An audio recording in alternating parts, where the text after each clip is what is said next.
Here we go. We're in the house. We are now live, y'all. Black power. Come on in. That time. Get that work.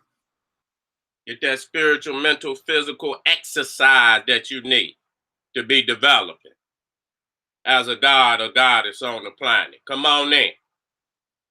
Come on in.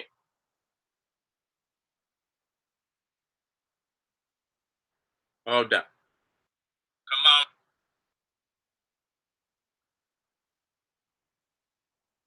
That's right. We're in the house. We're in the house. For real. African power, ancient Egyptian power, black power, to all the gods and goddesses on the planet, African gods and goddesses on the planet, the ancestors. You see what I'm saying? Giving homage to Dr. Ben, Dr. Clark, Ivan Van Sertima, Sheikh Diop, Chancellor Williams, Ashaka Musa, Arthur Schomburg. Did I say John G. Jackson? John G. Jackson, Carter G. Woodson, Drusilla Dungy Houston, Francis Cress Wilson, Amos Wilson. You feel me? We got so many greats we want to give homage and honor to. You know what I'm saying? Because without them, we wouldn't be here. All right? If you don't know them individuals, you behind. You got to catch up. Come fuck with Sadie. I can get you triple, quadruple promoted. And you know what I'm saying? Rapid education. Nigga get you fired up real quick. What up, dope Paul? What's up, my nigga? What's poppin' with you? Black Power. That's right. Come on in. Y'all wasn't doing nothing. Come on in. I'm gonna work out tonight. I'm gonna warm up. I'm gonna let the family come in. You see what I'm saying? George, Jim, James, yes indeed. Well, you know, Walter Williams not an ancestor, but he in that college of great master teachers too. You see what I'm saying? So all those great, beyond excellent teachers. You know what I'm saying? I'm gonna do a video on that. You know, where I talk about that era, you know, in detail. You know, I speak a little bit on it tonight. You know what I'm saying? But that era, you know, that golden era of Dr. Ben, Dr. Clark, you know what I'm saying? And simultaneous was that golden age in hip hop. You see what I'm saying? Yes, indeed. Winnie Mandela. Of course, we giving nothing but homage to Winnie Mandela. You know, I always been down with Winnie. You already know. You know what I'm saying? So she's an ancestor now. But when she was on this land, when she was in her African land, she was a warrior general, a warrior empress. You feel me? And so we give high homage. You see what I'm saying? High homage to the ancestor Winnie Mandela. You see? But most definitely in that era, you seen some of the greatest of our people at that one time. You feel what I'm saying? And the crazy thing about it is that you could have been in hip hop, you know what I'm saying, wearing the African medallions and everything, and not even know about Dr. Ben or Dr. Clark. It was like all around the board. You see what I'm saying? Our people was coming into a spiritual height.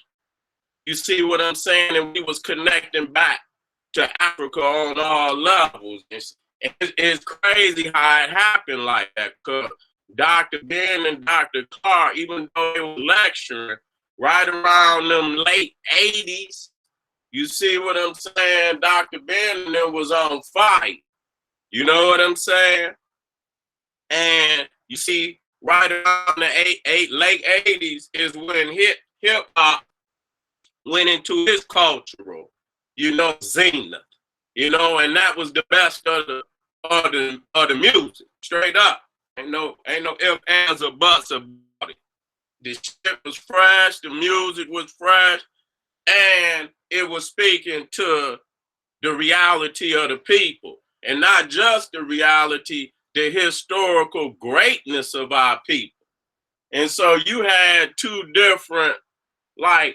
it was two different worlds existing at one time. You had the intellectual. Now, some of us knew both sides, but not many.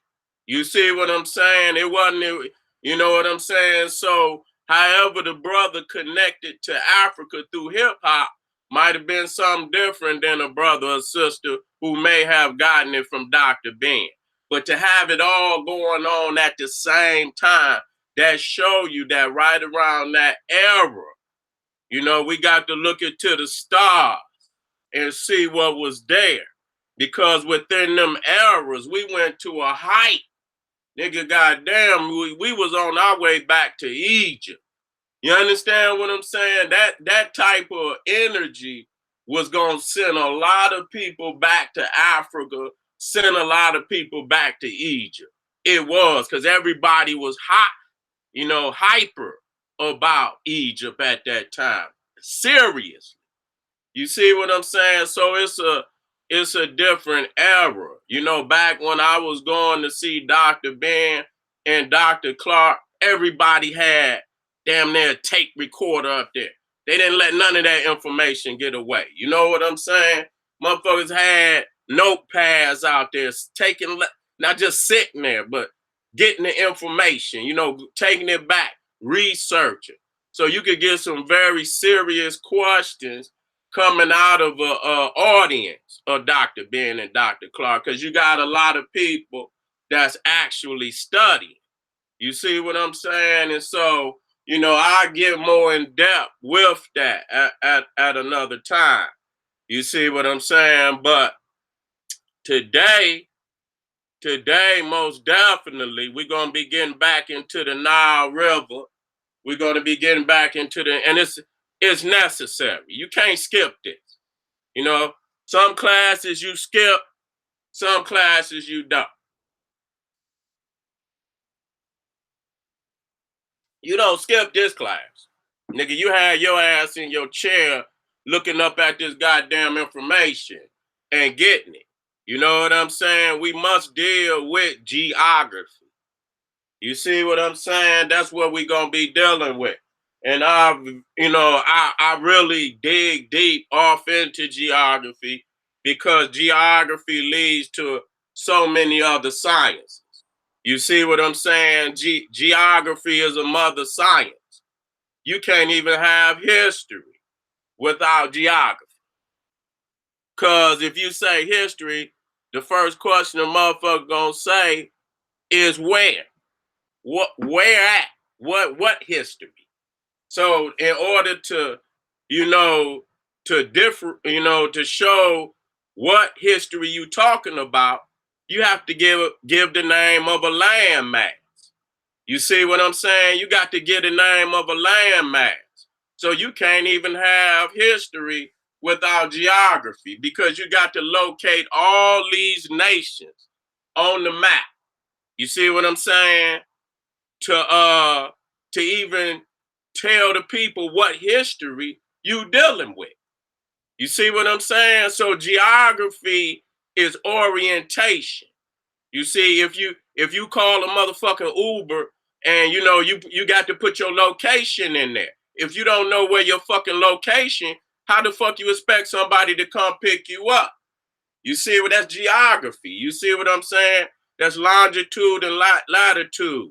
You see what I'm saying? When you're dealing with, even these goddamn missiles.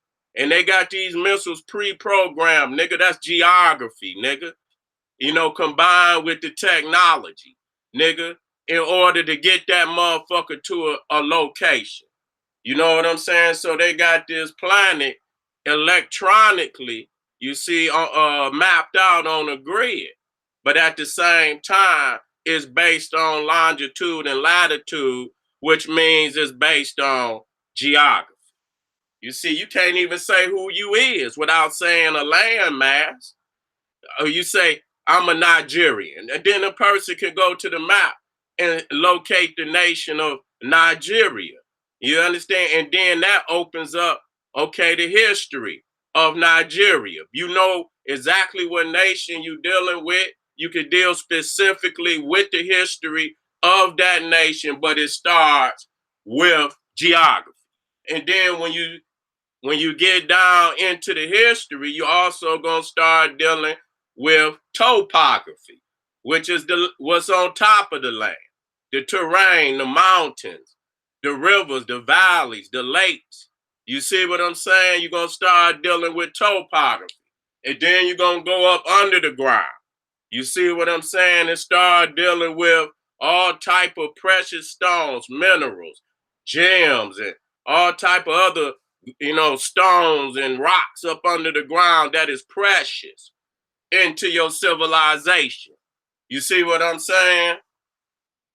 And so, you know, it's very, very necessary in your life that you master geography, that you try your best to master this planet.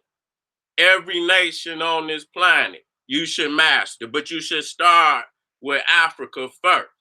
You should start with Africa and the landmass you in simultaneously.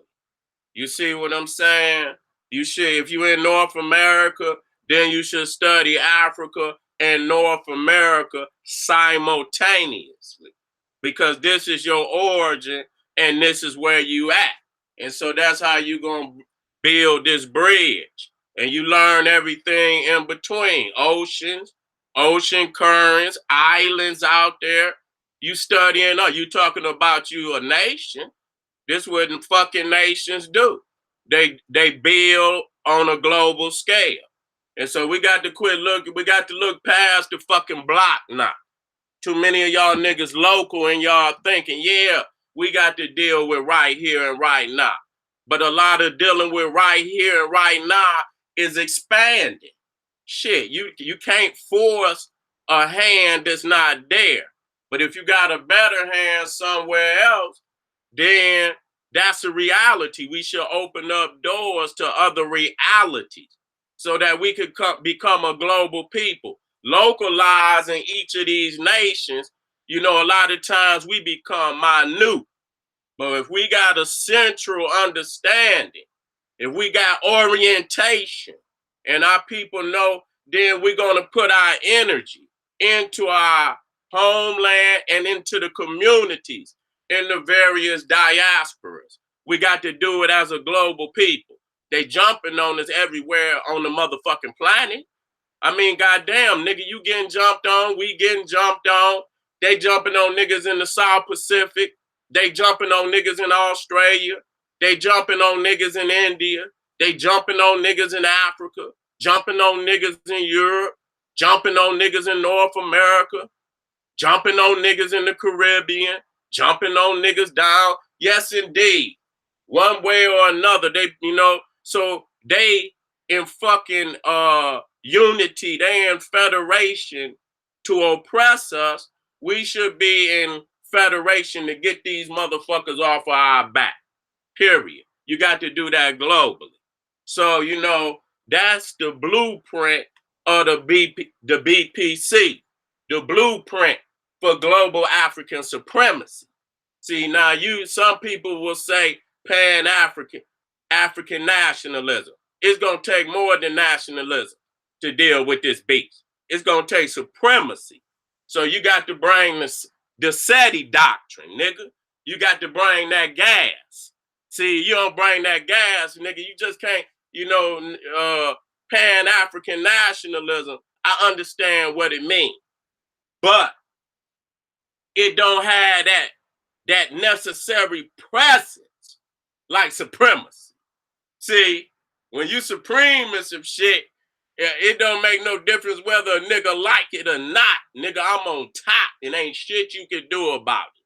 That's supreme. You see what I'm saying? So we trying to have more than a Pan African that we got to explain quick, fast. What does it mean? Gas, global, African supremacy. And so you hear that orientation. See now we got a origin, a orientation where we start our blueprint. You see what I'm saying? You always got to start the blueprint at the crib, at the homeland, at the motherland. Ain't nothing equal to it. Y'all need to quit that shit and flying over Africa to go to these other fake ass holy lands. And when you dealing with geography and you begin to deal with the topography, you begin to deal with the vegetation, the life, the fish, the water, the rivers, and you see how lush, you see what I'm saying, and full of life Africa is. Why would you give that up? Why would you give all this sacredness up to go live a fictional origin? See, this is what's fucking us up. This is what's fucking us. We don't have proper orientation.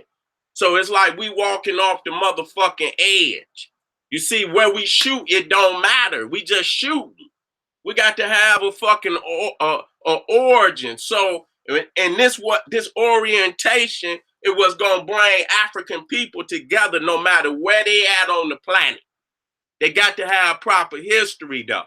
Okay, they got to have proper history that's gonna bring any other way dismembered like that, nigga, you're gonna lose the battle. You're gonna like you've been losing. But when you bring that energy together, like you had in the ancient world, and it's obvious, it's not even up for dispute that the Africans had a world unknown to any of civilizations of Europe, uh, uh, northern Europe, Europe, West or Eastern Europe. Either or. This world existed before any European ever came out of a cave. These is facts. Okay, so from the continent of Africa all through Southern Asia, woolly head Africa. I'm not talking about them straight head, dark skinned Indian, Hindu. See, them not the original Nagas. Them ain't the original Naga Kushites. When you look at them Buddhas, their hair is woolly. And so I'm trying to bring you to a world that existed before all this garbage that you niggas is listening to. Because they taking you out of orientation. Once you gain orientation, then you will see how everything is nothing but a derivative of the original knowledge that you put down on the Nile River. That's it. When you study the Nile, you study in the footsteps of how civilization came to be. Okay, from the beginning of the Nile on down to Egypt, which is the mouth of the Nile. From the source up in the highlands, Ethiopia, Uganda, Kenya, Rwanda, Burundi. That's the the highlands of Africa. These are the mountain regions of Africa. And all of these rivers are flowing down out of the mountains. I was surprised to see how many rivers are actually flowing out of Ethiopia, up out of them mountains. I'm talking about in every direction, in damn near every direction, going north. You got the Blue Nile coming up out of the highlands of Ethiopia. Then on the back, on the southern end of the Ethiopian mountains, you got rivers going down into Somalia and into Kenya. Then you got rivers on the west coast of Ethiopia going into the Congo. You see what I'm saying? So Ethiopia is the mother of a whole lot of them nations over there, because that's where the source of these rivers come from. And so I was just warming y'all up before I get into the slides. So we get, we trying to get a feel of where my teachings are gonna go. You see what I'm saying? We at the BPC, this is an African-centered curriculum. We believe without any doubt that Africa is the mother and fathers of all civilization and high science on the planet, and can be proven without no doubt, and can go to work right now, which we will go to work and show and prove this, that Africa is the mother of all civilization. And it wouldn't be no civilization nowhere else. And see, we got to get this. This ain't nothing for no motherfucking dispute. Y'all niggas got chaotic origins. Y'all got that don't lead to nowhere. That's like an empty motherfucking well. And so for y'all to create these type of, traps for the people. You understand what I'm saying? It's easy to trace civilization. It ain't that hard. It ain't that hard. Because Africa is so ahead of the game, it's ridiculous. It ain't even close. So I don't even act like understand why y'all think this is even a close race. It's not even a close race. When you look at the megalithic structures from the beginning of the Nile, even if you want to, like I say, go to Zimbabwe, go into Ethiopia, Aksum, Lalibela, and those megaliths, then into Sudan with the pyramids of the Sudan, and then you get to Egypt, the greatest of them all.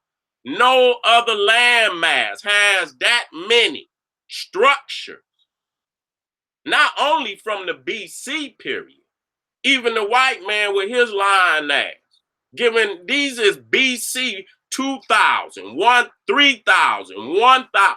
So no other landmass has standing structures. The original structure standing from 2000. This is on the, and we know we got to do our research. We know that it's even older than that.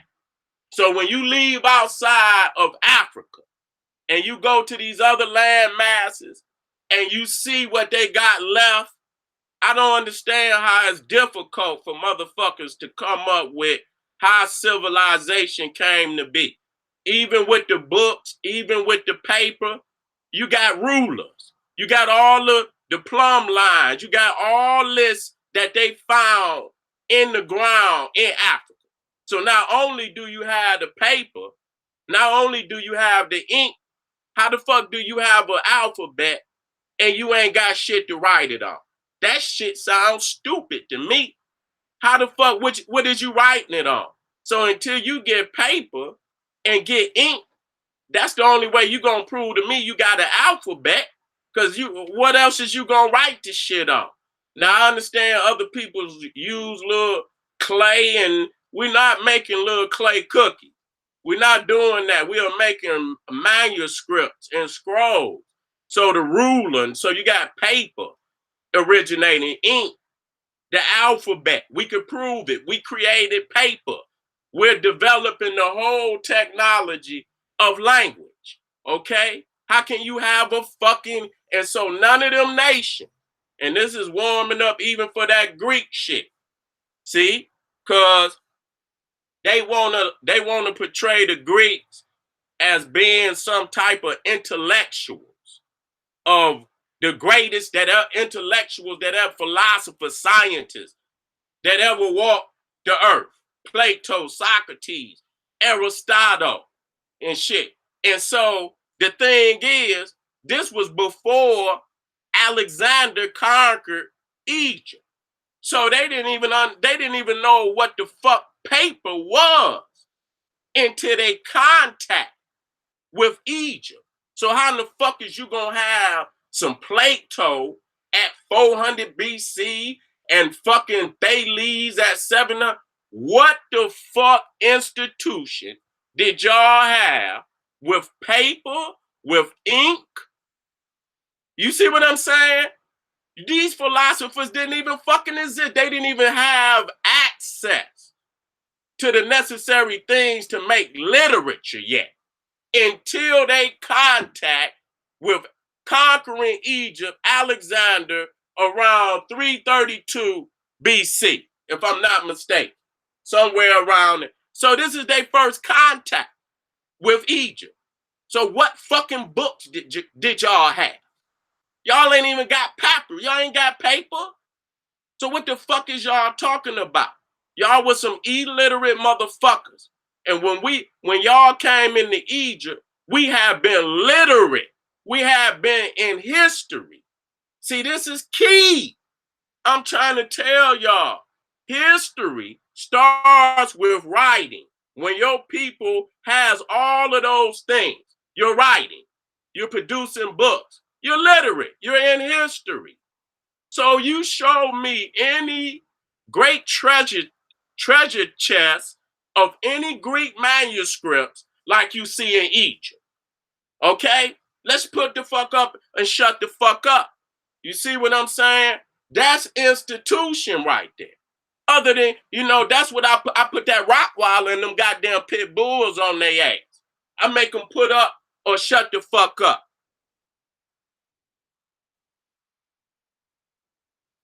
Because if you ain't got a printing press, the only way you're going to have mass production of literature is to have thousands and thousands of scribes.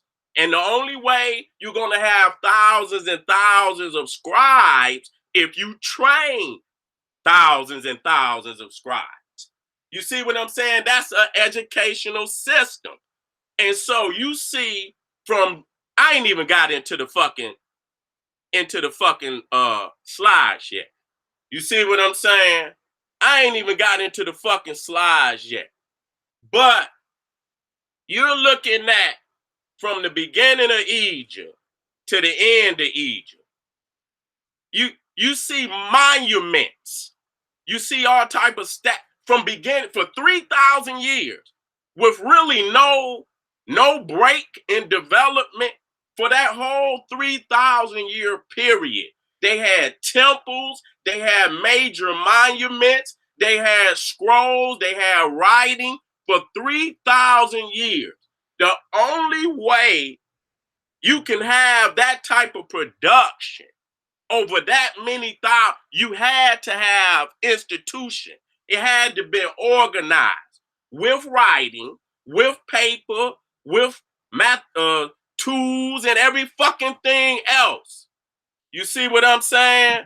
So, look, that's the only way that you gonna have institution. Today, you could go to the Smithsonian, the largest library, and you got all these other libraries in America with, some got millions of volumes in these libraries. And I think the Smithsonian got something like 38 million volumes in that one library. That's institution. Look how many people it took to write all them books. You see what I'm saying? So now you're coming out of that one book mythology shit. Oh, we found the book in the cave. I don't give a fuck. Was it mass produced? If it's mass produced, that's going to show institution. That's going to show organization of multitudes. When you start seeing nation, when you start seeing institution. And the first thing you're going to see in institution is mass production. You're not going to bring me no one book. If I go to one of these books up here, I can go get that same fucking book. It's mass produced. So why are y'all continuing to going back, finding one little fucking half of a scroll, talking about, look, we found it. So fucking what? It's one page, bitch. Ain't no one page gonna educate no billions of people. Ain't nobody even seen this page. So they throwing y'all mind off of what y'all really should be looking for. and that's institution. You understand what I'm saying? That show a certain level of organization to be able to produce all of those temples and all of the necessary dressing of these temples and these pyramids. It's probably 100 different jobs on this damn, more than that, maybe 200 jobs on this one temple, 300 jobs where you educating all of these people to do various things. That's instant over a 3,000 year period. Get the fuck out of here. So when you go to these museums, you see what I'm saying? They all got fucking original scrolls from Egypt. Okay? It goes, believe me, into the millions. They have found millions of scrolls coming up out of Egypt and even Sudan, including that whole region. They done found millions. Now, we asking, where's Plato, Socrates? Because if they got institution, it should be mass production. It shouldn't be we looking for we don't need the original, bitch. We just need to see if y'all was mass producing this book at the date when you say this man was on the earth. And if y'all don't have no evidence that this shit was mass produced, you cannot tell me the people of that time believe any of this shit in these books. Because if they believed it, they would have wrote it. They would have told anything a people believe in, they're going to leave some elements of it. That's it. Okay? And they have left no element of any Greek literature. Okay? Of no note. They just like the damn Hebrew writers. They don't have no fucking evidence. So understanding, and then I'm going to get off of this and I'm going to get back to the lecture where we dealing with the pyramids and we dealing with the Nile. We're going to see the evolution of how, the pyramid came to be and prove that the pyramids are a recreation of the mountains in the south. Okay?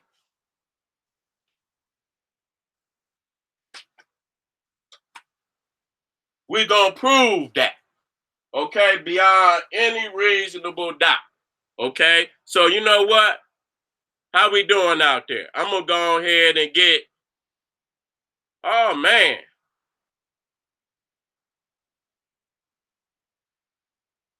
What's going on out there? Y'all all good? Let me go on this, let me go on here. Let me go on here and go to work. Let me go on here and go to work.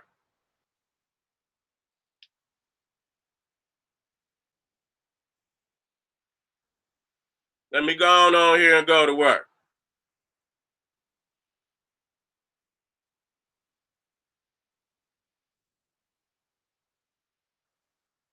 Let me get y'all on my monitor right quick. Let me get y'all on my monitor right quick.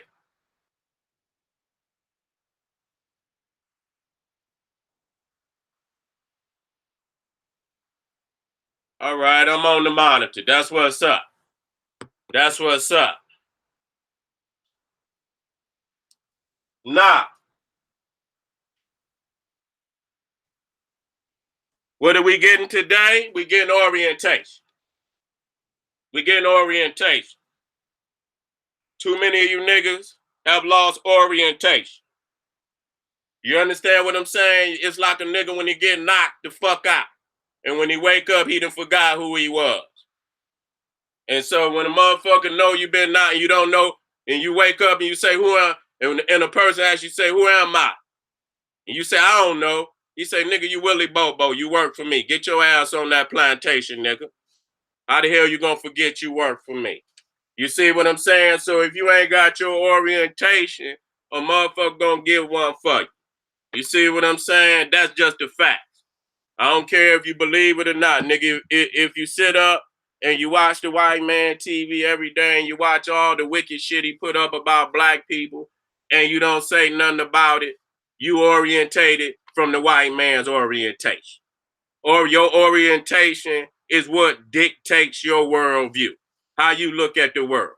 Okay, we look at the world as African men and sisters being emperors and empresses, kings and queens, gods and goddesses. That's our viewpoint. That's our orientation. We were born in the holy land of Africa, the richest real estate on the planet. That's our orientation. That we were the greatest in all sciences and arts on the planet. And we took it to every other nation that there is on this planet right now today. They all benefited from having contact with Africa. And until they had that contact, they ass was in whiteness, not darkness. Because darkness is sustenance and substance. Okay, so it's not darkness. Y'all nigga was in whiteness. It was blank. You see what I'm saying? Until we came and put some information on the slate. Okay, it was blank until your contact with Africa. And so you see that this map is top side up. It's not upside down, it's top side up. Because the river, you see, criminally renamed Victoria, criminally renamed Victoria. We'll get to the African name, but if you go to a map, this is what's going to be there. So that's why I tried to give you the information that's on the map so you could get the understanding. And then step 2 is to find, and I will have the African names, but the lake is on many different African nations' side. So I'm gonna have to learn more than one name. Okay? And so that's one source of the Nile. Another source is Lake Tana. Okay? Lake Tana, Tana, which is the source of the Blue Nile. Okay? And so they both meet at Khartoum and become one river. And so this is a very plain map, though, showing the River Nile, because the River Nile is way more expansive than that. It has many, many tributaries. And when you see all of the tributaries of the Nile, you're seeing all of the different nations and different tribes of Africa having a part in what Egypt came to be. They're not showing you all in southern Sudan that there are many tributaries that are coming off of the White Nile. Even before it connects with the Blue Nile. The White Nile has many tributaries, and they're pretty large tributaries on top of it. Okay, to show you how this land mass is truly, connected. Okay, shit. The Nile damn near go up into the Congo. You see what I'm saying? Because it's all the way in southern Sudan. So you have to look at all the sources of all the tributaries because they all flow down into the Nile. You see, and Egypt was the accumulation of all our development. And that's why we did our greatest things in Egypt. Okay? Because Egypt collected the greatest of the greats. Okay? And here is when we did the greatest achievements that any people on this planet has ever done. Okay? So the flow of this river is the sequence and chronology. The flow of civilization is in step with step with the flow of the river. Okay, and so we are the indigenous, original people of this land. That's what makes us the gods and goddesses that we are. We are the original people, no other people. We got to get out of this shit. Talking about all people come from Africa. Goddamn lie. All people do not come from no Africa. Quit playing with me. Ain't no damn Caucasoid coming from about the tropics. That's just another way for them to try to steal our history. Okay, and so when you see how they show how man migrated up out of Africa, and that they was in Africa for over 200,000 years. By the time they got down to Israel, it's about 100,000. Nigga, it take more than a goddamn 100,000 years to work your way down that river. Take more than 100 goddamn thousand years to work your way down that river if you starting from the damn beginning and you developing for the first time. You developing your shipbuilding. You developing how to navigate. You see what I'm saying? You going little by little until over probably 1,000,000 years you have reached the bottom. Not no 100,000 years, 1,000,000 years. And that's why they were able to do things that no other people on this planet could do. Because African people had over 1,000,000 years where they could live undisturbed, unfucking disturbed. And in that holy land where they lived for millions of years undisturbed, they were able to produce some of the greatest things that will ever be built. And it's far-fetched at this time to see if they will ever be surpassed in the next shit. I give it another 100,000 years. So we got to get up out of this. We come from here and we come from there because we're going to get into this. Your environment, where you come from, dictate your phenotype. God damn it, what you look like. Ain't no fucking a dark man that come from Kenya cannot come from any and every landmass on the planet. He have to come from an area. He got to originate from an area that's totally full of sun all the fucking time. So you're not gonna produce no black man like no Kenyan, no Ugandan down in goddamn Switzerland and no goddamn Finland. So what you look like determines a lot where you come from, okay? And so it's a very divine thing to be connected to a landmass. And your very genes, are developed, based on the environment. That's why your hair is woolly. That's why your skin is black and full of melanin, because you came up out of the tropical regions of Central East Africa. Okay? And then let me be clear. The majority of Africa is tropical. That's very key. Let me move on. You looking here at the global map of indigenous skin colors. I want y'all to see this. So when you see them darks, you see Central East Africa, Central West Africa also. Let me quit saying Central East Africa. Central Africa, East and West. Okay, you see the level of color, the dark, melanated, dark chocolate Africa coming up out of that region. And then you see as you leave and move away north, move away south, going further north, the skin colors get lighter and lighter and lighter. If you look over to North America, you see that, that's coffee almost. I mean, well, Southern America is almost like coffee. But then upper North America is tan. Okay, you get over to Europe, that shit pink. And then you got white.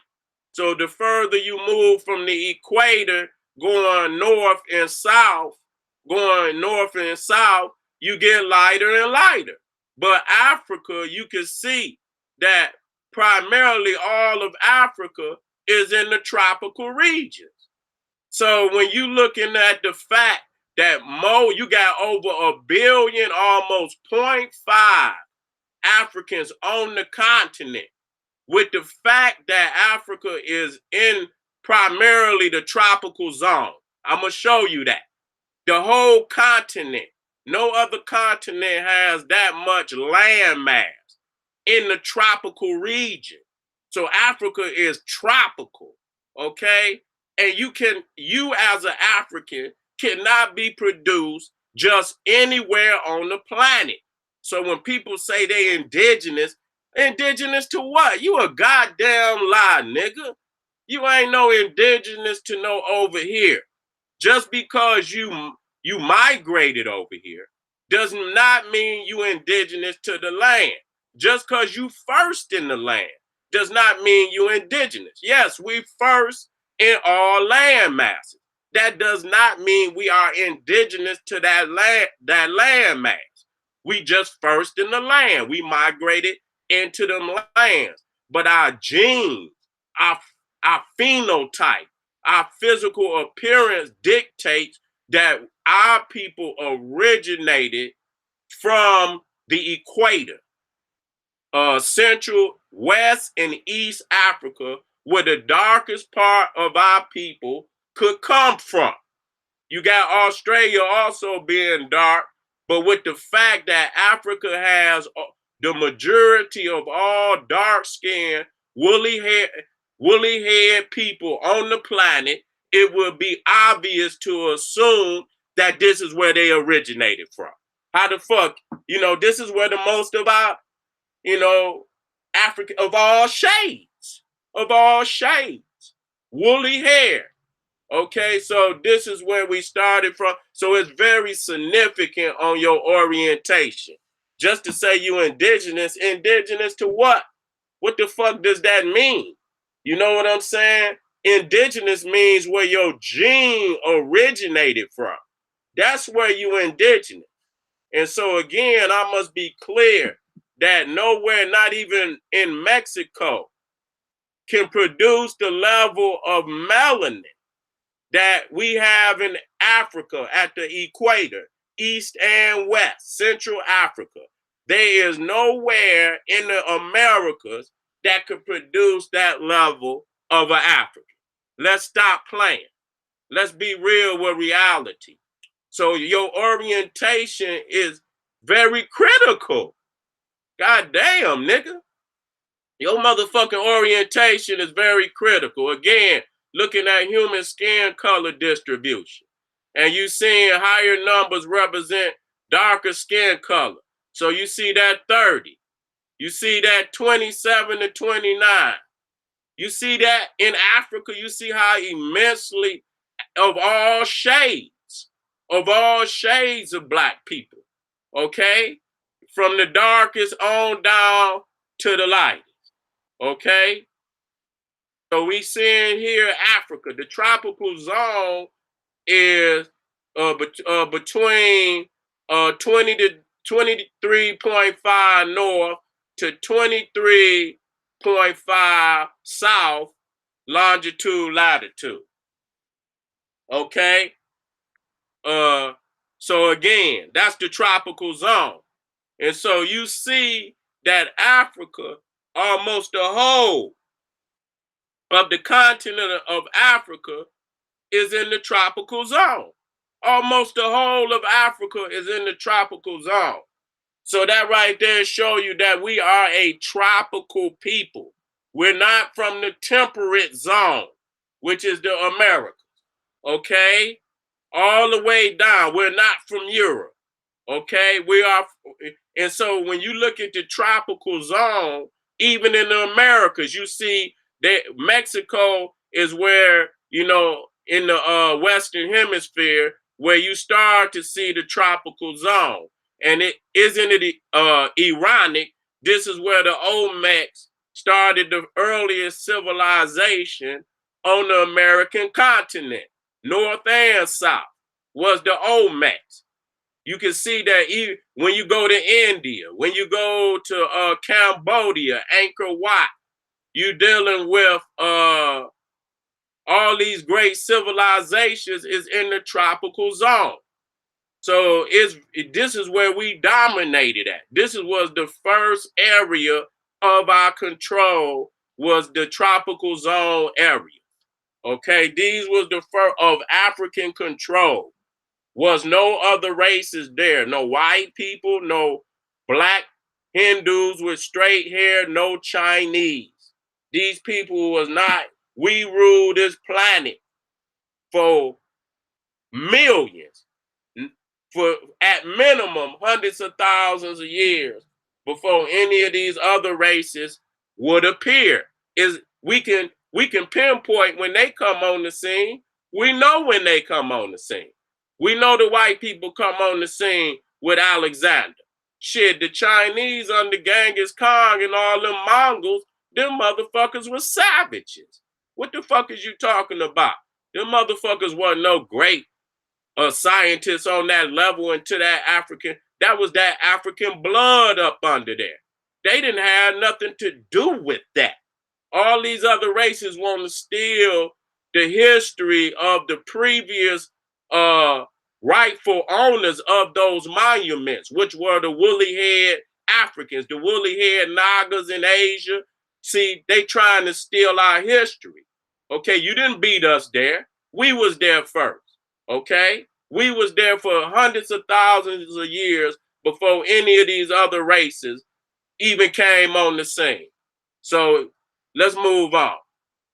You see all of these great rivers in Africa, and these are just little skinny representations. These are not showing all of the damn tributaries. So ain't no other landmass, not no. You can look right over goddamn Arabia to the right, and that shit ain't nothing but a desert. All that shit ain't over Asia, ain't nothing but mountains and fucking desert. The only part of Asia that's really worth something is Southern Asia and Southeast Asia. Okay? The rest of that shit ain't nothing but mountains with no goddamn real vegetation on the level of Africa. See, them motherfuckers over there living off of tumbleweed. So Africa got everything to sustain itself. That's economy. That's industry. When you discuss resources, you discussing industry. It's going to take thousands and thousands. You got to train them. You got to have you got to have a director. What you trying to do? What you trying to achieve? You got to have engineers to make it happen. On them rivers, you have to have ports. You have to have canals. You see what I'm saying? You got to have dams. You got to have all of this. And so that takes university, that takes industry, that takes damn, what am I looking for? The word is rule. I was just dealing with the damn it'll come to me. Institution.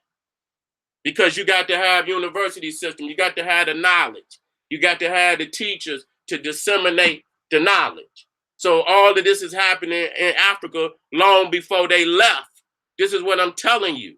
You see what I'm saying? For the majority of the time that even in the evolution, fake evolution theory shit that the white man put out, majority of the time that man was on this planet, he has been in Africa. So this is where we develop first. And until we get down the river, ain't nobody down the damn river. I don't want to talk about, and I still don't believe, because we all don't come from Africa. So I'm all right with various origins of so-called human types on this planet. I'm all right with multiple origins. I am. I am. I'm okay with multiple origins. Okay, because ain't no white man physically got the makeup to come up out of Africa at all. Okay, so wherever he came from, he need to find that out. But it's not Africa. Okay, and so as we develop these rivers, as we develop these lakes, as we begin to harvest many of the different types of vegetation, as we harvest the food, we begin to institutionalize, plant the seeds in a way that is uniform, is structured. You see what I'm saying? Everywhere else, it might be just growing wild, where we don't want it to grow wild. We want to organize a structure of how we growing our food, and dictate it. You know what I'm saying? And manage that. So you got an agricultural industry. This is what, when you talking nationhood, this is what you talking about. I don't know what the fuck you got to manage this. So you got to have institution. You got to have university system. You have to have the students, and you got to train them. And Egypt is the first time in history where we can show a nation. Nubia is the first time in history where we could show that a nation has reached the level of institutional institutionalization. Institutionalization. Okay, where they got alphabet, they got paper, they got ink, they got all the mathematical instruments, the compasses, the ruler. Okay, they got the square, they got everything that they need. They got the chisels, they got everything that they need. They got the blueprints, they got the mathematical formulas, they got all of that. That's institution. And Egypt is the first nation, and you have to be institutionalized to manage the river, to manage the building projects, to manage the agriculture, to manage all of that. You got to keep them rivers clean. You got to keep that flood clean. You see what I'm saying? You got to keep all that out of there. You see what I'm saying? And so you divert a lot of that water off into uh, reservoirs. So they got a lot of reservoirs coming off of that river. You see what I'm saying? That's another department. You know, reservoirs, collecting water in case of emergency.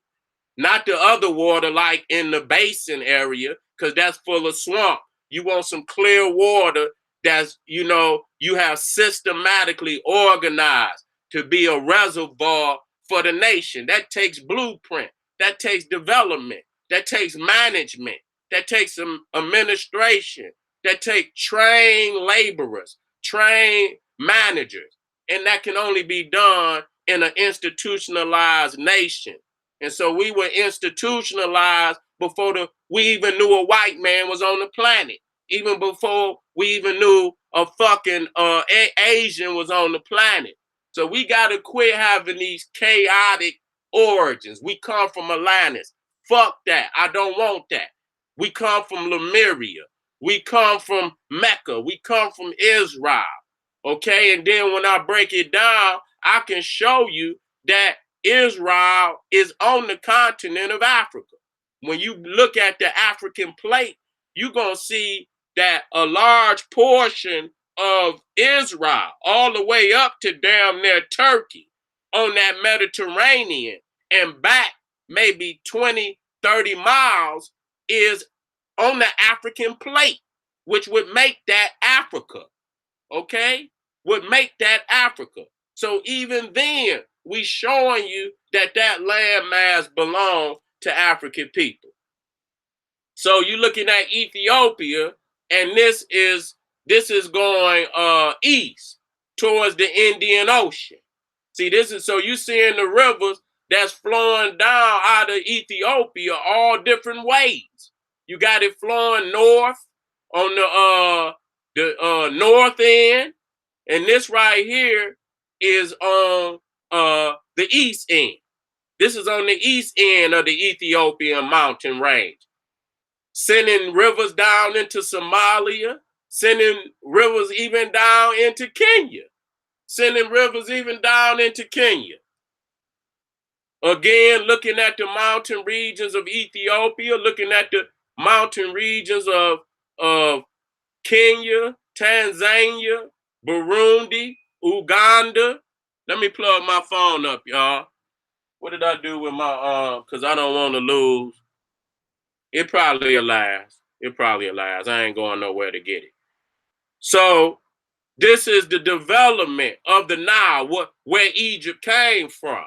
And if you don't have no understanding of this, see, people will choose all type of chaotic origins. And I'm talking about 99.9% of the people out of there, because they have not went to the ground. They have not went to and got that base information. Once you get to geography, you're going to go to topography. And this is a topographical map where you see the mountains, the very intricate river systems. You see the sun, you see the desert. when you start to show specifics of geography, that's topography. So now we see the highlands in Ethiopia. We see the highlands, and this was the representation of the pyramids down in Egypt. They were duplicating the Holy Land, which was up the river, where their ancestors came from, was considered the Holy Land. Okay, and so up in this region is a lot of volcanoes, and that's why the pyramid is called the House of Fire. Okay, let me see if them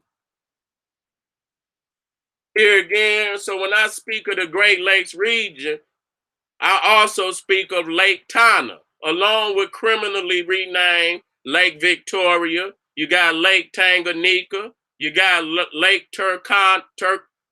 uh, Kana. You got Lake Malawi. And these are, you got to understand, these is freshwater lakes. You see what I'm saying? You got all type of freshwater reservoirs, all off of all these tributaries. You have to know this. So, because when a motherfucker keep telling you that this other land is holy, and I'm breaking this shit down on you and showing you that there is no other landmass as gifted and as, you know what I'm saying, from top to bottom, you know what I'm saying, with so many wonders of geography, wonders of geology. You see what I'm saying? It's ridiculous. No other landmass has these many fresh waters, rivers, freshwater lakes. That means we can drink. We don't have to ask nobody. Our fish is in fresh water. All the fish we getting up out of these lakes are freshwater fish. All these reservoirs that we setting up is fresh water. This ain't just, what other landmass you know got a system like this? You see what I'm saying? And that's very, very key. So you building all type of fish refineries around, you know what I'm saying, these lakes. This is a hub of Africa in the ancient times. This is where African peoples first developed before they even went across the seas. You know what I'm saying? They developed on these lakes, they developed on these rivers, then they start to go across the seas. Okay? So they developed in Africa first, and I mean the whole of Africa. Before they left Africa, they had already went into West Africa hundreds of thousands of years before they was ever to leave Africa.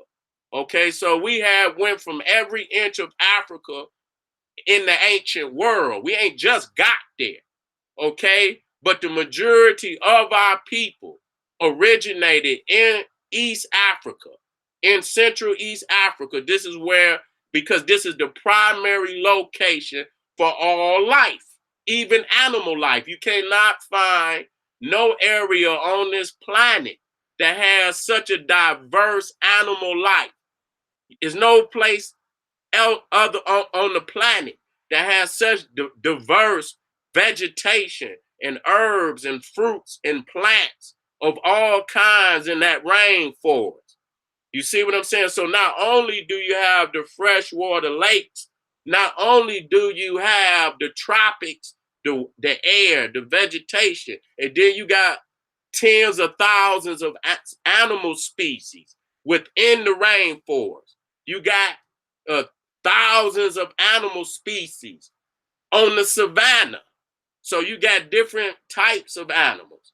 And then you got the fresh water. You got the rivers, which are the highways taking you in and out of Africa, taking you from south to north, from east to west, from west to east. We got rivers going in every direction. So we got highways all up and down these rivers. And so when you look at the bottom on the left, Addis Ababa, you look up on To the right, you see Addis Ababa is in the mountains. So you seeing that not only are these freshwater lakes, these lakes are actually in the mountains. Okay? That's Addis Ababa. So these lakes are actually in the mountains. Let me keep it moving. So these are the volcanoes. You see what I'm saying? These are the volcanoes in Central East Africa. And these became the duplicates in the pyramids down in Egypt. Egypt was trying to recreate the Holy Land. That's why when you get into the temples, you have the papyrus columns, colonnades, okay? Not just the columns, but the colonnades, which represents the swamps, the papyrus swamps, and the lotus swamps, and this, that, and the third, all these different types of plants that were sacred in Africa. See, those were represented in the columns, whether they was lotus columns, palm columns, whether they were papyrus columns. You see what I'm saying? So the pyramids was a representation of the mountains, the volcanoes that were in Central East Africa. Okay, so unless you understand the geography of Africa, you're not going to be able to explain what Africa is and what Africa isn't. You're going to teach some out of bounds ass shit. Okay, let me move through this. Let me move through this. So we looking at Africa, African kingdoms of the past, Egypt, Kush, and Aksum. So this is by Kenny Mann. This is a white boy for you niggas got crackatosis. To show you some dates to prove to you that the civilization is coming down the river. Okay? It says 10,000 BC, earliest cultivation of grains along the Nile. Okay? 10,000 BC. That's a lot. But even if you say they was cultivating grains, that means that they have now, you know what I'm saying, moved into a certain level of human existence where now they don't have to hunt for their food, they can grow their food, and with that, they have a secure food source. They have a secure food source, and now they could develop other sciences because now they have this management of agriculture under control. And once you have the science of agriculture under control, you know when to plant, you know what to fertilize, you know how to plow, you know how to put your seeds in, you know how to do that, you know when to harvest, so on and so forth. Once you have that down pat, then you move and develop other sciences. If your ass is hunting all the time and you don't have the time to develop sciences because your ass is hunting. You see what I'm saying? But now we have secured our food source and now we are developing other sciences. Okay, earliest permanent settlements along the Nile. You know this got to be a goddamn lie, but the reason why I use this is for the Nubian dates, even though them is out of structure. They still gonna admit that Nubia is older than Egypt to prove to you that the civilization is coming down the river up out of the south, from up out of the highlands. Okay? Now you know damn well that the earliest permanent settlements along the Nile wasn't no 5,000 to 4,000 years. Because if he done cultivated his grains and he ain't got no motherfucking place to stay, how the fuck is he doing that? Okay? What does permanent settlement mean? Okay? You can make permanent settlement out of goddamn wood if that's where you intend to stay. If you don't move the motherfucker and that motherfucker is there, it's permanent. You see what I'm saying? So you're not going to tell me that 5,000 to 4,000 years was the earliest permanent settlements along the Nile. Get the fuck out of here. But 3,800 BC, possible founding in Nubia of earliest known monarchy. Okay? 3,800 BC. And so we're not using the dates per se, but the white man know that the origin of the civilization is from the South. He know that, okay? And he knows it based on archaeological artifacts, the proof, okay? When they went in them graves down in Nubia and seen the same regalia, royal regalia that they see in Egypt way long before the Egyptian kings was born. Okay, 3,500 to 2,800 BC, a group in Lower Nubia. Okay, so a group in Lower Nubia, 3,500 to 2,800 BC.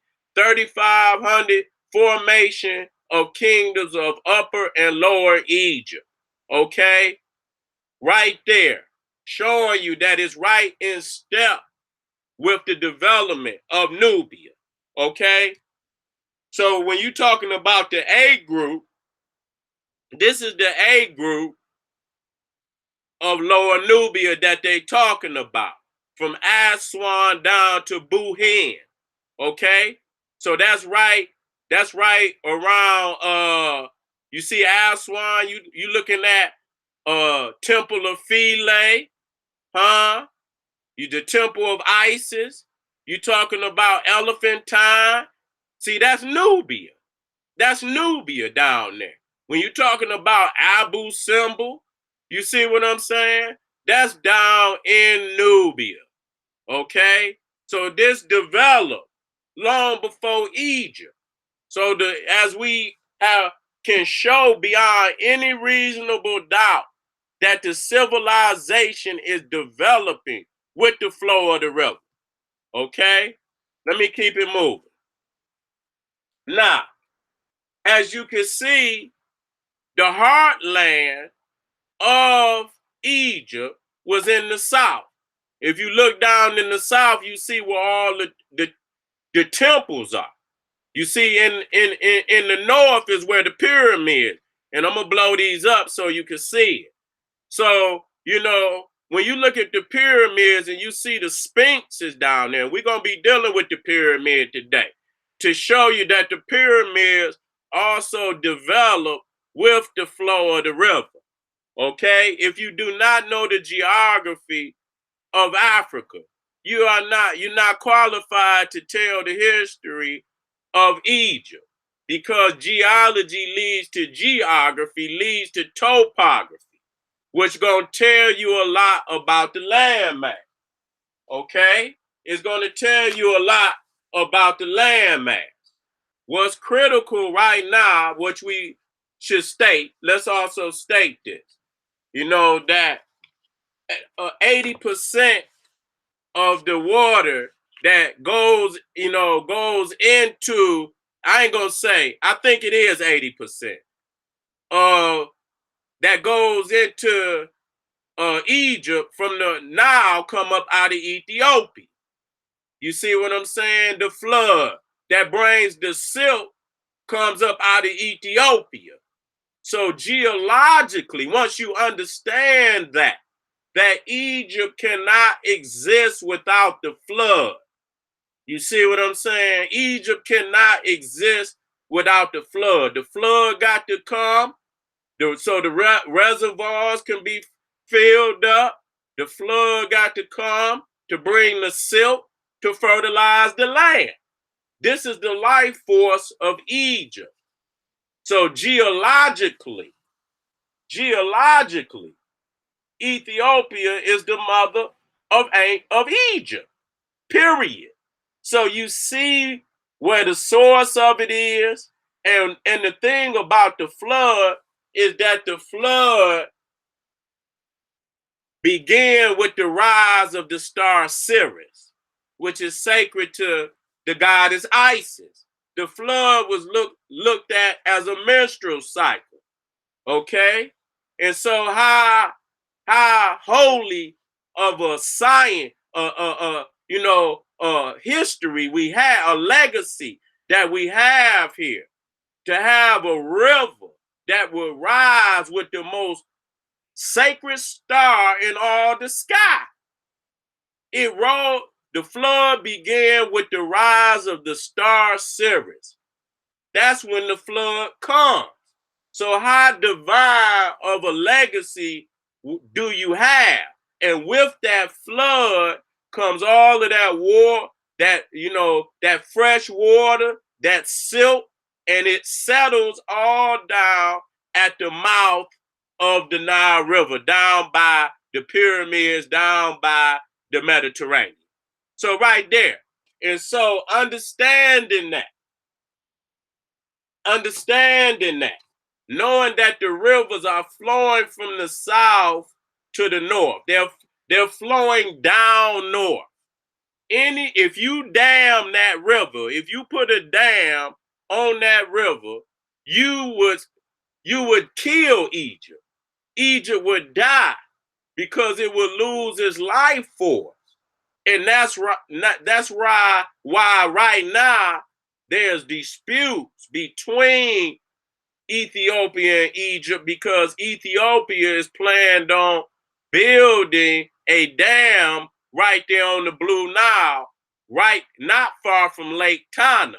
Okay, and so the Egyptians was up in arms about that, because they know that there's going to be some reduction in the water that comes down into Egypt. And that could be life or death for Egypt. The water that flows down from Ethiopia and from out of Uganda and the southern parts of Africa is the life force of Egypt. So if you dam that river anywhere below or at any point, you're going to put the people below that dam in serious threat, because that water is going to be cut off. So once you understand that, he who controls the most southern point controls the river. That's showing you a lot on the origins of Egypt, okay? And that the Egyptians were Nubians themselves, Ethiopian themselves.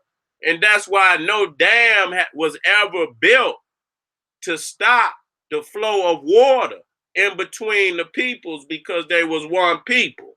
Okay, so when you study geography, that's going to lead you to history. That's going to lead you to geology. You're going to start to study, because as you study the temples, you study the statues, you study the pyramids, you're going to start to study the different types of stone, from the sandstone, the limestone, the granite. You're going to start to deal with geology. You're going to start to deal with the minerals. You're going to start to deal with all from geology, from history, okay, from geography. From geography, which will lead to, geology, which is going to lead to history. But you got to start with geography. You got to start with geography, and that's going to lead you to the other sciences, okay? And so studying the temple, studying the different types of stone, and this, that, and the third, okay? Studying everything about the people. Once you start to study history, you study everything about the languages. You see what I'm saying? Everything about a people that you can study. You study the biggest cities, the longest rivers, the largest lakes. You see what I'm saying? Again, the different languages and everything about that people. That's history. But you have to start with geography, because you have to have a location. Okay? You seeing, let's get out of this right here. Let's get out of this. Okay, here we go. Here we go. Now you seeing this is the mouth of the Nile, and you let me get the one with the numbers on it. Okay, you looking at the mouth of the Nile where the civilization has reached full development. See, this is at the end of the river. This is not the beginning of the river. This is the end of the river. You see what I'm saying? This is the end of the river. So we have reached full development here. See, we have reached full development here. And I'm gonna show you how we got to this development. So nobody can tell you that some aliens landed on the fucking earth and did it. That they was some people say it was a water pump. I don't know how. You know what I'm saying? A lot of people, but I can show you where it wasn't. You see what I'm saying? A lot of people, and this is a major, you know, claim that white peoples is making out there. All these crazy because they mad at the fact that kings were buried. Now, whether they found the king still in the pyramid is not the point. The fact is we can prove that these were burial tombs for kings based on the architecture and the spiritual history behind the pyramid. We know what it is. We ain't guessing at what it is because we've been doing this shit for 3,000 years. We've been doing it longer than that. Okay? So when you look at Saqqara, see, you're looking at number one. You're looking at number one, Zoser. Okay? You're looking at that's the first pyramid. Before that, they had master bars. Let me show y'all where the master bars at. I should have had that up there. I should have had that up there. Let me get it up there. Well, if I move it, I ain't gonna move it. I ain't gonna move it. I'm gonna just start here. Okay? I'm gonna just start here. Okay? So before they had the pyramids, they had the mastaba, okay, which is a single story structure. And I don't want you to, get it twisted. This was a large structure. This wasn't no small, it's like the first level of the pyramid of Zoser, which was built by Khufu. Okay, so you see the development from the mastaba to the step pyramid. Okay, and when you go up under the structure, this is what is significant. It's the burial chamber up under this from the smallest pre-dynastic burial. It was the same from the pre-dynastic to the royal tomb. How they built the shaft, the early stone mastaba. They built that shaft down there where the deep down into the ground where they laid the sarcophagus, the early step tomb, the world pyramid tombs, and then the pyramids. All had the same burial chamber from the step pyramid to the true pyramid. This is one of the indicators that it's a tomb. Why would they build it like that if it wasn't a tomb? Okay, so that's one key indicator. And this was done over a 3,000 year period. So we don't want to be confused about was it a burial? It was a burial. It was designed as a burial. From the mastaba, it was the same blueprint for the tomb. It did not change. So if it's built like a tomb, then why would we think it's something other than that? Why would we do that? Okay? So this is a mastaba. It's like the first level of the step pyramid. Okay? And up under it is the grave chamber. Okay? On the slant. And if you look down at the right, at the bottom to the true pyramid, is no different than the mastaba. Okay? And so just because you didn't find the king in the pyramid does not mean that it's not a burial tomb. It is a burial tomb. Okay? And so this same structure is no different than even as many of them Valley of the Kings. It's the same way. You see what I'm saying? So this is Narmer's this is Narmer, the first king of Egypt. This is his tomb. So these tombs was full of, you know, precious things, valuables, you know, jewels and papyruses and things of that nature that would carry him on in the afterlife. This ain't a little burial. And then he got different rooms. So that lets you know when they came into Egypt, they was already fully developed. You cannot find, these are some of the smaller tombs in Egypt. So you can't find even on this level. In this at 3000 BC, you can't find this in Greece today. You can't find no tomb this goddamn big. So when you look at the fact that the first Egyptian kings were rich as fuck, they were already rich as fuck because they were already rich in Nubia. This civilization is not just starting. This civilization is now reaching full development. And this is just the earlier tomb. So this is what they had before they built the pyramid of Saqqara. They had mastaba. And so it would have been a mastaba over this particular tomb, okay? That would have covered all of those openings right there. Those are nothing but rooms that would have been full of precious artifacts, things that he would carry over into the next life. This is what he would put down and you can see some of these kings in the first, second, and third dynasty had 20 rooms. So I don't want y'all to think for 1 second that the earliest kings were filthy rich and had mastabas with a lot of wealth in it. Okay? And so now from the mastaba,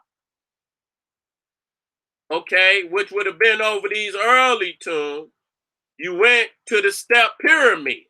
That's the first development. That's the first development right there. And now you're trying to go to true pyramid. Okay, you're trying to fill them steps in. Okay, you're trying to fill them steps in and have it come to a true pyramid, a true triangle. Okay, and so the pyramid of Meidum was the first pyramid after the step pyramid of Saqqara to try to develop the step pyramid to the true pyramid. Okay, and so this pyramid was supposedly started by Pharaoh Huni, okay, who lived around 2599, 2575 BCE. These are European dates and are very questionable. But the truth of the matter is, you can see the development, okay? You can see the development. And then, you know, this is what they're trying to achieve. This was what they was trying to achieve, but they fell short, okay? They fell short, okay? And so after the period of Meidum, they got the bent pyramid of Seneferu. You see, you're seeing the development right before your eyes. So you ain't got to guess where the fucking pyramids came from and how they were developed, because we can show all of the development of the pyramid right within Africa. And nowhere on the planet ever has it been duplicated on this level. Those are facts. If you look at the pyramid of Meidum, it has the same burial shaft as the mastaba. Okay? This pyramid has the same burial shaft as the mastaba. Okay? This the big pyramid of Seneferu. And so he make this is a flaw. This is the pyramid of Medu is a flaw. And then for the first time, Seneferu builds the first true pyramid in world history, which they call the Red Pyramid. So this is the development. And once they got here, Seneferu was the father of Khufu, okay, grandfather of Khafra, and great grandfather of Menkaura, which is the pyramids of Giza, where they reach perfection. The father started in the south. The sons went further north. And so this is where they reach full development. You see how they went from Meidum to the Bent Pyramid to the Red Pyramid to the great monstrosities, holy monuments of Giza, the pyramid of Khufu, the pyramid of Khafra, the pyramid of Menkaura. So you see that the development of the pyramids is coming down the river. Here's another map of pyramid fields, not pyramids, but pyramid fields, where you got 6 and 7. Some pyramid fields got up to 11 pyramids. So you got groups of pyramids at Lis. You got pyramids at Saqqara. You got pyramids at Abu Sur, Zaiwait, Al Aran, Giza, Abu Rosh, okay, Dasur, El Lis. So these is all pyramid fields. But you reach the greatest of all those pyramids at Giza, the furthest north. So you have reached full development. And we can show all of the failures. We can show you all of the tries are in the south, within the physical continent of Africa. So we don't have to guess where the pyramids come from, because we're showing you the development of the pyramid. And if somebody does not teach you this, they do not qualify to tell you what the pyramid is. This is mandatory knowledge. The geology is mandatory knowledge. The mountain, the highlands, knowing the significance of the highlands of Africa, showing the river flowing down north. That's mandatory, because that's going to show you who the mother of Egypt is based on the geology, based on, the flood and the silt and all of that. That's going to show you. And just like when you go into the temples, you see the papyrus colonnades, the lotus colonnades. That's going to help connect the pyramid to the volcanoes in the mountain regions. Once you see that their architecture is nothing but a recreation of the physical Holy Land, the physical environment of the southern regions. They're reduplicating the Holy Land in Egypt, but this time it's in stone. Okay, I don't want nobody to be stealing the great science of our people. We develop all knowledge of building pyramids. Nobody taught us. We learned that over millions of years of being on the Nile River. Okay? And so here's Zozier, who this pyramid was built for. It was built by the grand architect Imhotep, the grand physician, the great poet, okay? The world's first multi-genius that ever existed on the planet. This is your god of medicine, okay, that the Greeks call Asclepius. Okay, so he's the first man, a physical man we know that walked the earth that was deified. Imhotep was the first man that was deified that we know physically walked the earth and was deified as a god. Okay, and so let me move forward.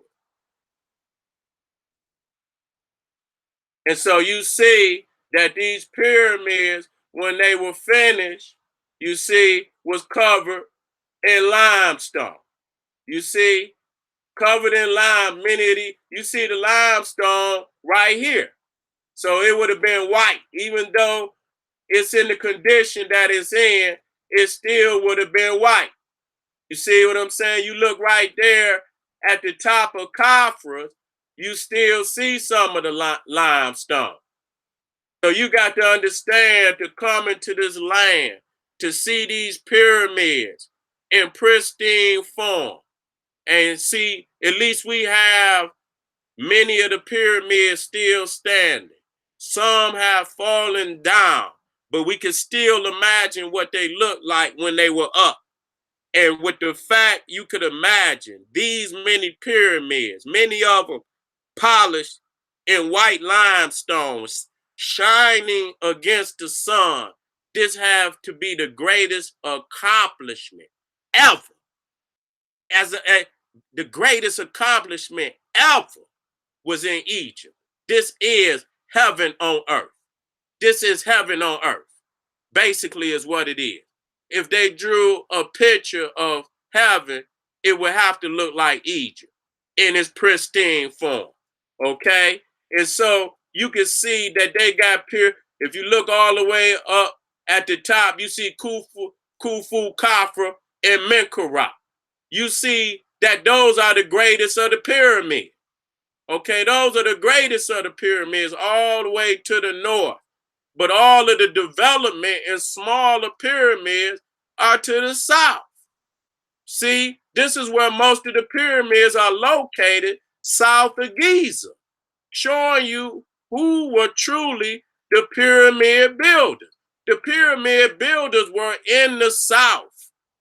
This is where so the development of our technology is with the flow of the river. As we came down the river, we developed more and more and more and more until when we got down to Egypt at the mouth of the river, we were our greatest in our development, and it showed in the great pyramids of Khufu, Khafra, and Menkaure. Again, showing you their imperfections are in the south. When you see the pyramids of Giza, these are the greatest pyramids. These are the true pyramids, the pyramids that come to a point. But then you see Saqqara, which is a step pyramid. This is the first pyramid, but it's a step pyramid.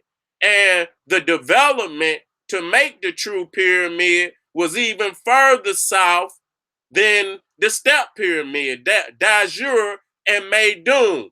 This was the development to get to the true pyramid. So all the development to make that pyramid happen in Africa. It happened in Africa, nowhere else. So I'm gonna hear nothing about no Atlantis. I don't want to hear nothing about no goddamn star. Motherfucker landed from outer space and taught niggas how to build it. That's a motherfucking lie. The peoples developed as they came down the river, and after 1 million years of development, from the beginning of the river to the end of the river, we have expanded on this planet to the level of gods. We are gods at this point. Not to mention it, we are the creator's chosen. We are the creator's chosen. We are the gods of melanin that came out of the cosmos. Now we can talk to cosmos. We know who we are. Okay? Now we didn't identify, our land orientation. Then we go into our cosmic orientation and balance the scale. But I don't want you to shoot in the stars first, because goddamn it, we can't locate no landmass. We got to have some oxygen and shit. Our ecosystems dictate we got oxygen. So I got to go in my ecosystem first. I got to go in and master my ecosystem, and then I synchronize it with the cosmos and bring the whole balance and bring the harmonious balance to my understanding. Okay, now this is the last pyramid, great pyramid builder, Amenemhat III. And this is still in itself is not as advanced as the other pyramids. This one was built in the 12th dynasty. Okay, let me show you Hawara. Let me bring one of these down here right quick so you can see where that at.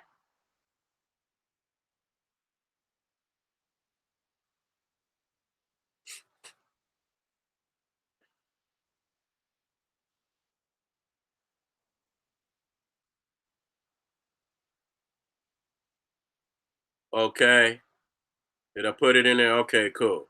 Let me get back out there. So you see Hawara is behind number 2 and behind number 4 on the left hand side. That's Hawara. Hawara. Okay. And so that's the pyramid of Amenemhat. He got 2 over there. He got the one called the Black Pyramid. Okay. And he got this pyramid too. He got the Black Pyramid and this pyramid. And you can see why they knocked his nose off, because you can see he's one of them overwhelmingly wide nose, big lip African, which is beautiful. We love all phenotypes of our people, and that's one of our most beautiful and most distinct forms. Okay, so we see that Amenemhat III was a king of the 12th dynasty, and he ruled around 1860 to 1814 BCE. So this was the last of the great pyramids right here under this African king. Okay, so you see these, and these is just a few pyramids. See, that ain't discussing all of these. Sahura, Nefer, Neferre, Nefer, Irkare, okay? You got Pepe, you got all these other ancestors. You got, so this is Hawara down here, okay? So you got all of these, you got Amenemhat, the second, Seneferu, Sesostris the third. You see what I'm saying? So you got all these different pyramids that been built. Okay, so when we talking about the pyramids on it, these are the earliest pyramids. Out of all of those pyramids, these are the earliest pyramids. From 1 to 8. These is the earliest pyramids.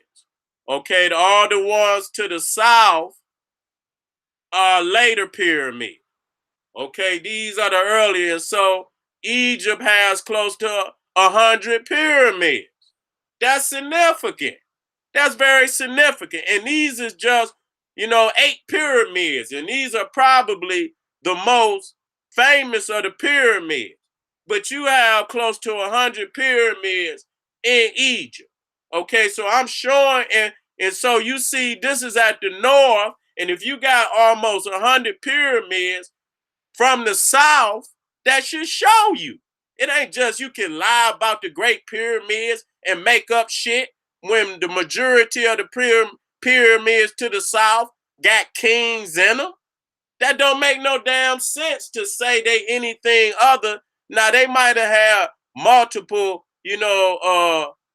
things multiple whatever the word I'm looking for.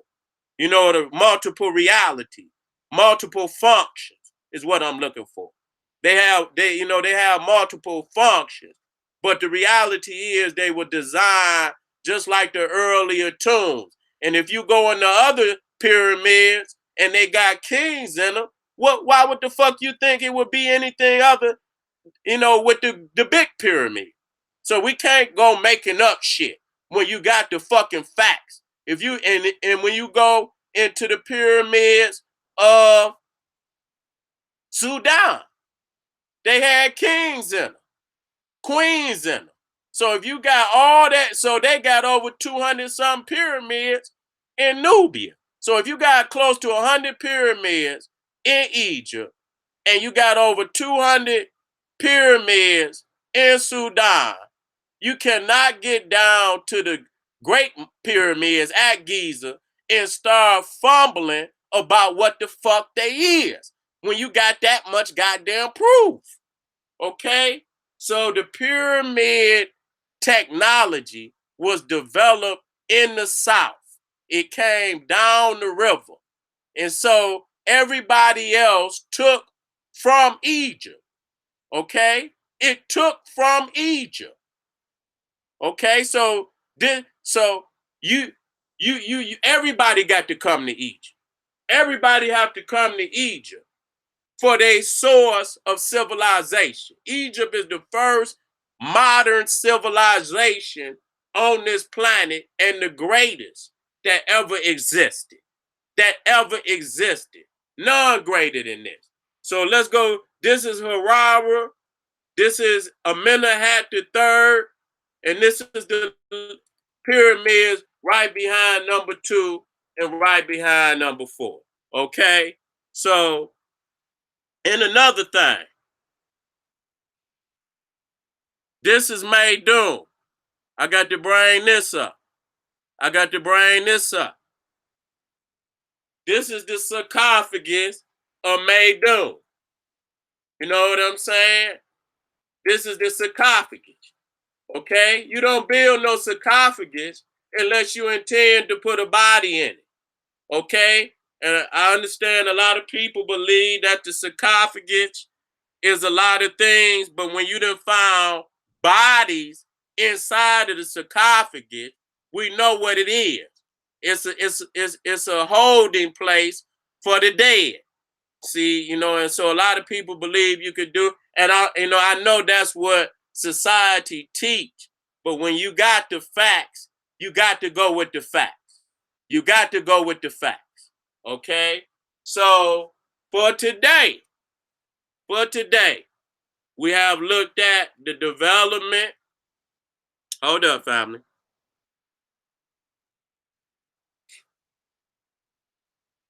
How we doing out there, y'all? How we looking?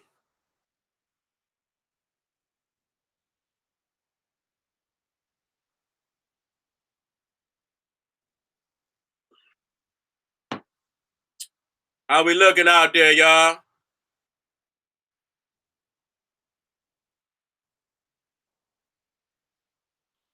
So I'm staying with orientation, staying with the Florida now. I'm getting y'all back to basics.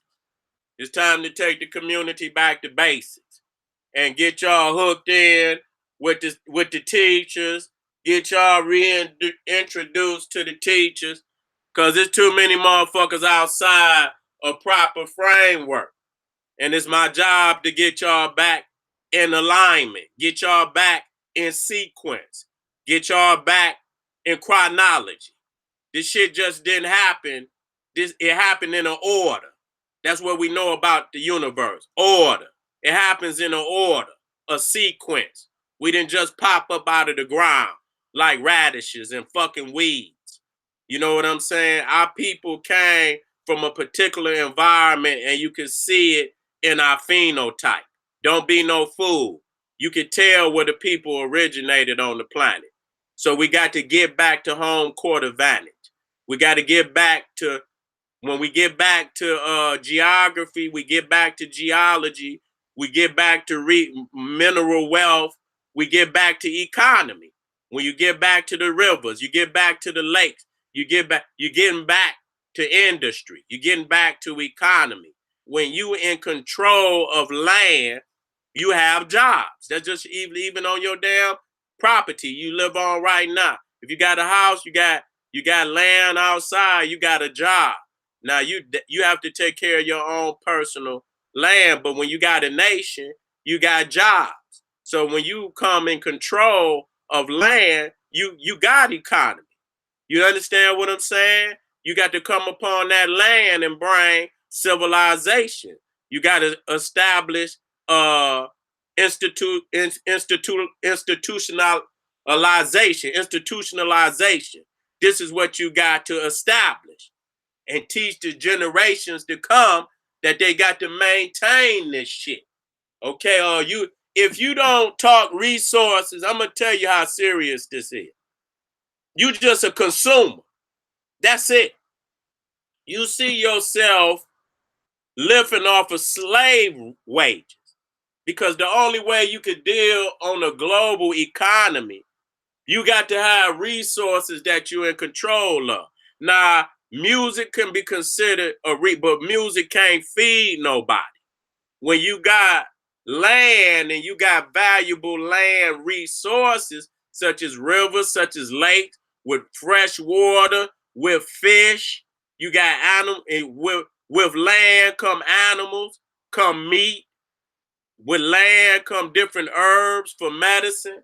So when you in control of that, and you sovereign ruler over that land, and you establish that land as a nation, this is the confines of your people, automatically you got jobs. So if you ain't got no land, you got to be making your money working for another motherfucker. Because if you ain't got resources, how is you making your motherfucking money?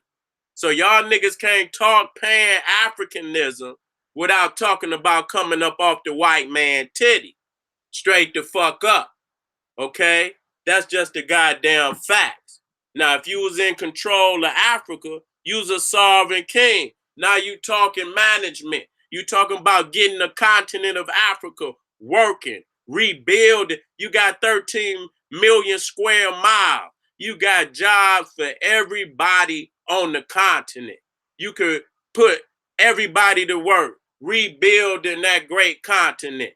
You got enough laborers on the continent, and with family coming from abroad to infuse the wisdom of the diaspora with the wisdom of the continent, with control of the continent. Do you see what I'm saying? You don't see no Muslim that would ever envision Islam without Mecca. I don't understand that. You would never hear a Jew or a Hebrew envision the world without control of Israel in some way, shape, form, or fashion. So I don't see how we envision controlling this world or controlling at least our world from the diaspora to the continent without taking complete control of the landmass, every square inch, and every fucking resource coming from above the ground and below the ground. Okay? Geology below the ground, topography above the ground. Okay? And so we are in control of water, we in control of rivers, we in control of animal resource, vegetation resource. You see what I'm saying? We have that. You see what I'm saying? Now we can truly dictate where we're going. As long as another motherfucker control the resources of your existence, your food, they control it. You see what I'm saying? You have no true control over your destiny. That's it. If you're dealing with the white man money, I'm not saying don't get what you need to get out of that. But we talking about the ultimate, because unless you ready to come up off the white man titty, I'm trying to work with you. You understand what I'm saying? I know we have to do some things, but eventually you must come, or you propping the white man up and you got crackatosis, but you trying to act like you ain't got crackatosis. You understand what I'm saying? You always got that clause. Yeah, I'm going to go to this point, but when it comes to talking about going back home to Africa, that's where the conversation going to end. You are integrationalist. You have identified the fact that you are willing to live off of slave wages for the rest of your existence. Because until you come in control, physical, which means military, that's military. The first thing you're gonna have to is this my shit. Don't you step on my shit, or you know what the fuck gonna happen. That's the first thing you got to establish. Because if you're gonna establish nation, the first thing that the prerequisite of establishing a nation is to have some fucking balls, okay? Because you gonna have to let a motherfucker know you can't come across this line, homeboy. All right? Now, I done told your ass to stay left of my border. See? So the first thing when you say you establish and you controlling some shit, you got to have that force that's gonna keep a motherfucker up off your shit. Straight. And it's for the people. It's for defense, not like no goddamn, America where you use the police force to kill the people and oppress the people, to keep them in a slave position. We talking about our own people who know what it is. You see what I'm saying? So in order to establish a nation, unless you're ready to kill some motherfuckers, you ain't gonna establish no nation. Man, don't go down there. Don't cross that line down there. They killing motherfuckers. You know what motherfuckers gonna stop doing? Going down there. Okay? You gonna have to kill some motherfuckers. You gonna have to kill some motherfuckers. So that don't want to fight shit. That's that shit where I see we have to get that out of niggas. You understand what I'm saying? You ain't got to tell all the shit that you doing. You ain't even got to see a motherfucking fist go through the air, nigga, to be fighting, nigga. You could be fighting a whole lot of, so don't use that don't fight shit. Goddamn, niggas be fighting on whooping in this cracker's ass, moving, but we ain't into no not fighting because it's a struggle. You understand? They killing us, our baby, and we gonna say we not gonna fight. We gonna strategize on how we fight, so we victorious, okay? And we're not a people. We the most harmonious and peaceful people on the planet. Even in the state we in right now, black people still today is the most harmonious and peaceful people on the planet. If you go if you see the white man, he in everybody land a fucking military base. He got in everybody land. Okay? Bombing and murdering and doing everything on the planet. You go into Arabia, they bombing every fucking Arabian nation. They bombing some shit. Okay? On their own. We always talk about what we do. Yeah, niggas is popping, motherfuckers. But we ain't riding around no corners, blowing up no cars and shit and doing that shit. So we can't sit here and, and I have to state that because these is facts. It's a balance to the shit, but it's the facts. We still, because they children is fucking murdering. So when we look at the record, and we always talk about our children or what they doing, I don't see no young blacks walking up in those schools murdering no hundreds of people. So it's how you look at. So even in our state, we are the most civil people on the planet, even in this state. Those are facts. Those are facts. So I don't want, but it's still much work that need to be done with our people. And once they get back to their origin, see how they begin to develop, how they establish civilization on the planet, how they got there, all of the industry that helped them get there. Once they see how it was done the first time, then they got a platform on how they can do it again. We're not going to guess up on this shit. It done already been done. You feel what I'm saying? That's why your history is so key. You see what I'm saying? So you see how this shit has already, so we don't need no crazy ass plan. You can't run a trade from 3 goddamn continents, you know what I'm saying, with any type of plan. You see what I'm saying? This is a serious plan, okay? This is a very, very serious plan. You cannot manage a fucking 3 civilization trade, 3 continent trade from Asia to Africa, Europe, even to the Americas, 4 continents. You see what I'm saying? This is, a high development. And is this trade route existed thousands of years, tens of thousands of years. We already been going across this planet. We got to quit reading the white man's stories that we just started accomplishing. That's his viewpoint. That's why the orientation is so key, because you're going to end up seeing the world from a man who come up out of the Caucasus Mountains. See, wherever you originate, just like the compass, and you see that point, and wherever you put down on the map, that point, that's origin. That's origin. That point is origin. And then you circumscribe your African worldview. The world from your view, from your point of origin. See, y'all niggas looking through the eyes of a white man. And if that's why he say we evolved from monkeys. Because the motherfucker come up out the goddamn cave on all fours. That's true. So a man thinketh, so is he. What the fuck would you be thinking about men developing from monkeys unless you thought you was a motherfucking monkey? So we thought we was gods. We didn't think we was no motherfucking monkeys. That's cracker shit. So I don't give a damn where African people are at.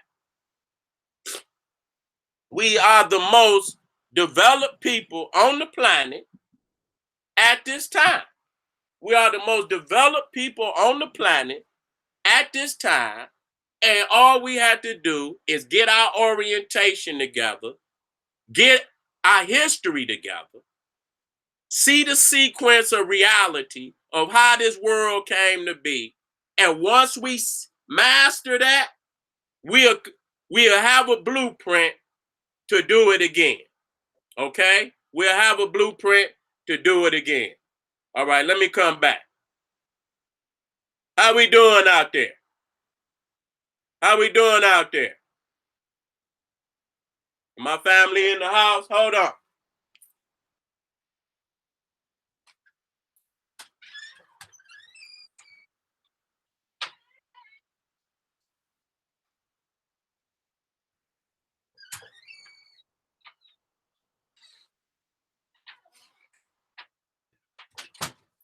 How we doing out there?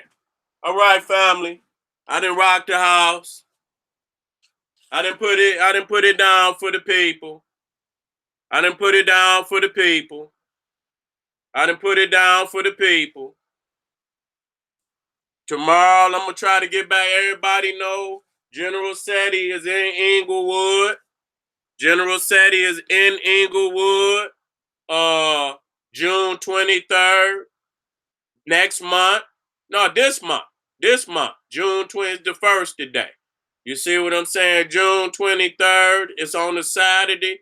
Inglewood, 967 North La Brea Avenue. It's in La Brea Plaza. I want y'all to mount up, and be in the house. I'm just warming up. I'm getting warmed up. When I get to Inglewood, I am gonna set that motherfucker on fire. That's guaranteed. I'm gonna be on fire when I get to Inglewood. So I'm just warming up right now. I'm sparring right now, getting, my people back to basics. That's where I gotta take y'all. From now on, I'm going straight to the and then I'm gonna spread you out. I can't have you niggas studying all this bullshit and you don't know where you from. Okay? So again, June 23rd, General Seti in Inglewood is at Queen's Party Rental and Hall in La Brea Plaza. I want all you brothers and sisters, gods and goddesses in Cali, around Los Angeles, Compton, Long Beach, Pasadena, all my family out there, South Central. Okay, I want y'all motherfuckers in the place. I ain't seen you in a while, and y'all already know my track record. If I tell you I'm coming to show out, you already know. And I'm going to give you what you need, because we need to get basics again. We need to get orientation again. And that's where I'm going to show you how I'm going to rebuild this community. This community got to get back to basics. And so I got to introduce y'all to what you need, not what you want to hear, what you need, and reintroduce the great master teachers to y'all so y'all can have foundation. And when I give you the foundation from Marcus Garvey and the great, this is what I got to do for y'all. I cannot lose y'all to all this crazy shit out here. I have to continue this work for Dr. Ben and Dr. Clark and Ivan Van Sertima and Drusilla Dungy Houston and Francis Cress Wilson and Sheikh Diop, so that their names will live on forever. You see what I'm saying? It's more than SETI. It's the great collection of master teachers that makes this community so great. And if you don't see people venerating those master teachers, and I'm talking about reading their work and venerating their work and living their work, they ain't in this community. Flat the fuck out. They are not in this community. And we know that this community, when we talking about consciousness, education, ancient Africa, the ancient world, this development of where we at in the Americas came with those great collection of master teachers that open our eyes to African-centered studies. Okay? So I don't want nobody to take away from that. They the one put this shit down so that we can be here today. And now niggas done floated off to all I'm talking about 99.9%. I ain't gonna say 99 point, I'm gonna say 97%. You know what I'm saying? Then went off the path. Because they really don't know what the master teachers know. And these is great men that got field research. You're not going to sit at the chair and go against people that then spent, 50 and 20 and 30 years in the land. Masters in the land, in the scrolls, opening up these books that we so blessed to be able to read today. And add to the fact that we got substantial proof that Egypt is African. We got substantial proof that the great civilizations of the Nile Valley is African. We got substantial proof, okay? And so that's for them, the master teachers that opened up our eyes to these books, led us to other master teachers. Get back to basics. Get back to basics. Get back to basics. This is where the BPC is moving from this day forward, getting back to basics, getting my people orientated. So when I give you the rest of the information, you already know. I got to give you this first. When I take you into the Hindu Kush, you gonna see. When I take you into the old, you gonna see. When I take you to Easter Island, you gonna see. When I take you to Australia, you gonna see from that basic foundation where you at on the planet. All right, I love you, family. I love you. Tell everybody again, General SETI Inglewood, June 20, Saturday, June 23rd, 2018, 967 North La Brea Avenue in the La Brea Plaza, Queens Party, Rental and Hall. I want y'all in the place. 1:30 to 5:30, $20 at the door. Cali, the general, is back. And I'm coming to set that motherfucker on fire. Have I ever came and didn't set the motherfucker on fire? Have I ever came in and I didn't set the motherfucker on fire? in Cali. God damn. Well, then speak up then, nigga. That's what I said. Have I ever came to Cali and then dropped them that goddamn flamethrower on you niggas? All right then. So y'all know what to expect. The general is better than he ever been at explaining the information, giving you policy and politics for a global African supremacy. You can start right in your home. You can start right on your block, in your community, and practice gas global African supremacy. You combine it together all over the planet, and you got the second global African supremacy on the planet coming again from ancient time. This is how you do it. All right. This is your brother, General Sarasu, and said, he said, hey, arm yourself with knowledge. Bang on that wicked ass beast daily. Liberation through African education and confrontation. Black power.